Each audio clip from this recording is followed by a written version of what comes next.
Welcome back to Flashback News. Good evening, everyone. Welcome back to Flashback News. I am Molly Wilson, and today we'll be talking about the Civil Rights Movement. I am here with Gracia Khan, and she'll be talking about our flashback topics in this special question.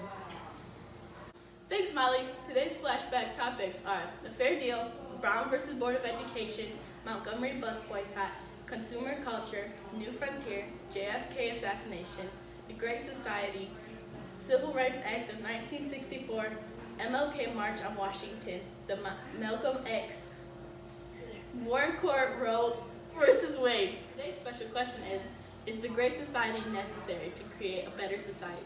Back to Molly Wilson with the Fair Deal. Harry Truman announced the Fair Deal on January 5th, 1949. The Fair Deal was that all Americans have health insurance, that the minimum wage be increased, and that Americans be guaranteed equal rights. Congress rejected his plans for national health insurance, though they did raise the minimum wage. He also proposed the Fair Employment Practices Act, which outlaws racial and religious discrimination in hiring. Next up, we have Mackenzie Brown with the Brown versus Board of Education. Thanks for having me, Molly. So today I'm going to be talking about how Oliver Brown filed a class action suit against the Board of Education of Topeka, Kansas in 1951 after his daughter, Laura Brown, was denied entrance to Topeka's all-white schools. Brown claimed schools for black children were not equal to schools for white children. The case was a mix of 4 other cases related to school segregation. Warren, Chief Justice, in case said, in the field of public education, the doctrine of separate but equal has no place as segregated schools are inherently unequal. The court ruled plaintiffs were being deprived of the equal protection of laws guaranteed by the 14th Amendment. The case had no impact, though, because no one thought anything of it. But it did fuel the civil rights movement that we will be learning about in the future. Moving on, we are bringing back our guest, Gracia Khan, to talk about the Montgomery bus boycott. Thanks, Mackenzie. On the note of fighting for what's right, Rosa Parks on December 5th, 1955, fired up a 13-month protest known as the Montgomery bus boycott. Rosa Parks was arrested and fined for not getting up out of a white man's seat after there were none left. After approximately 40,000 black and white men and women boycotting on the bus, they just wanted courtesy, equal job opportunities, and being protected under the law. One fact was about 9 months before the arrest of Rosa Parks, 15-year-old Claudette Colby was arrested for the same exact act. That's what started all of this. With our host, Molly Wilson, with Consumers Culture. Consumers culture is a theory in marketing with strategic planning that considers the relationship consumers have with certain products or services. Passing the mic to Molly Wilson with the New Frontier. JFK promised a new frontier with domestic, social, and economic reforms. He wanted to establish a volunteer Peace Corps to assist underdeveloped countries, raising and broadening the coverage of minimum wage, raised Social Security benefits, provided Medicare federal aid to education, created a federal Department of Urban Affairs, and gave more power to the federal government to deal with economic recessions. Only Peace Corps was established, Social Security benefits, and minimum wage was raised. Historic housing law was enacted, but everything was cut short when he was assassinated. Next up, we have Alexis Yash with the JFK assassination. Thank you, Molly. President John F. Kennedy was assassinated on November 22nd, 1963 in Dallas, Texas. President Kennedy was struck by 2 bullets in the back of the neck and the skull. No more than 30 minutes later, President Kennedy was dead. Lee Harvey Oswald, the man who shot 3 bullets, 2 of the bullets hitting President Kennedy, and 1 of the bullets severely injuring Governor Canale, the governor of Texas. Lee Harvey Oswald was found in a movie theater by Officer J.D. Tippit. Oswald was arrested for the murder on November 23rd for the murder of President Kennedy and Officer J.D. Tippit. For President Kennedy's funeral, thousands of people lined up on the streets of Washington to watch Kennedy's body go through the streets. Kennedy was buried at Arlington National Cemetery, where the eternal flame was lit by his widow forever marking his grave. Commercial break. Start fresh with L&M. Stay fresh with L&M. Unlock a whole new world of fresh smoking pleasure. Start fresh, stay fresh with L&M. Unlock a whole new world. Happy time!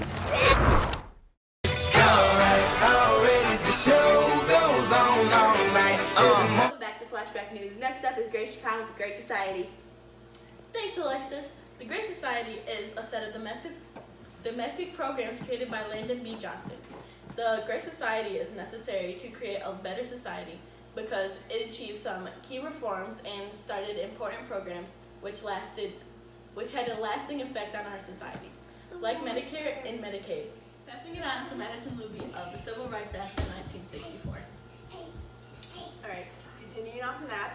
This outlaws discrimination based on race, religion, sex, or national origin. So this causes no segregation in schools, and employment in public places is not allowed. Also prohibits unequal applications for voting registrations, and this bill was first proposed by JFK when he was giving all Americans the right to serve in faculties which were public.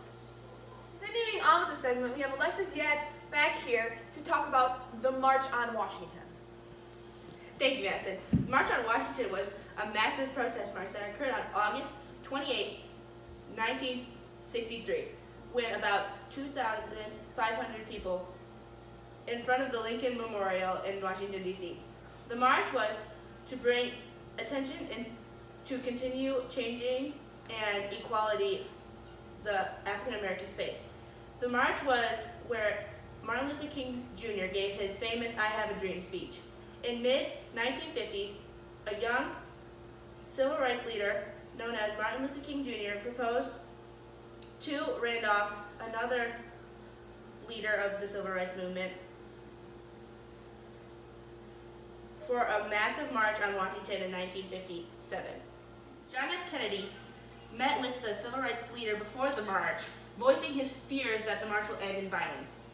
The march was originally meant to end at the Capitol, but decided to end at Lincoln Memorial. The last speaker to speak at the march was Martin Luther King Jr., where he gave his famous I Have a Dream speech. Martin Luther King Jr.'s most famous part of the speech was, "And so even though we face the difficulties today and tomorrow, I still have a dream." Now coming back to talk about Malcolm X is Mackenzie Brown. Thanks for having me back. Alright, continuing on, I'm going to be talking about Malcolm X. He was an activist and voice for Black Muslim faith. He urged followers to defend themselves against white aggression by any means necessary. He was born in 1925 as Malcolm Little, but changed his name to X, rejecting his slave name. His father committed suicide, and racial workers for welfare tried to split the family up and put Malcolm into foster care. He lived a life of crime, wore zoot suits, and was in prison at the age of 21 for burglary. While in prison, he believed the saying, "The white man is the devil with whom blacks cannot live." Malcolm first believed MLK was a fool and that he was teaching blacks to be defenseless towards whites, not nonviolent. Malcolm wanted separation from white Americans and wanted a separate society for a nation of Islam. He said, "I am for violence if nonviolence means we continue postponing a solution to the American black man's problem." But he converted to an African American movement that combined Islam with black nationalism. He realized himself and MLK actually were for the same goals. They both wanted what the American dream stood for, and that was freedom, justice, and equality. He changed his attitude and put it towards love and unity. But he couldn't do much because he died in 1965 after being assassinated by 3 black Muslims because they believed he was leaving behind his culture and wanted a separate society, and that they did not want to be a part of the black nationalism movement.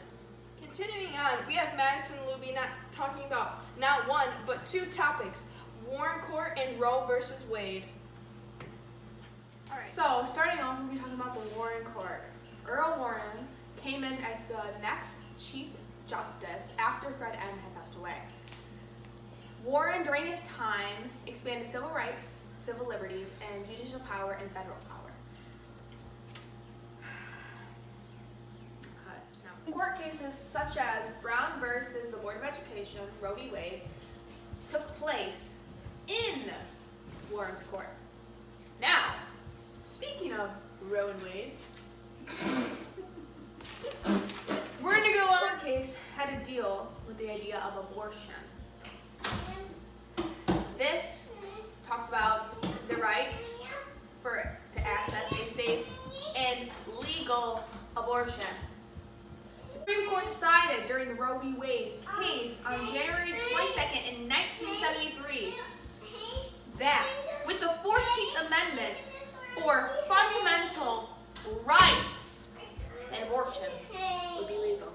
Whose idea was this? Roe's idea. Who went against him? Wade. Roe v. Wade. The end. And that was our 7 a.m. broadcast of Flashback news. Woo!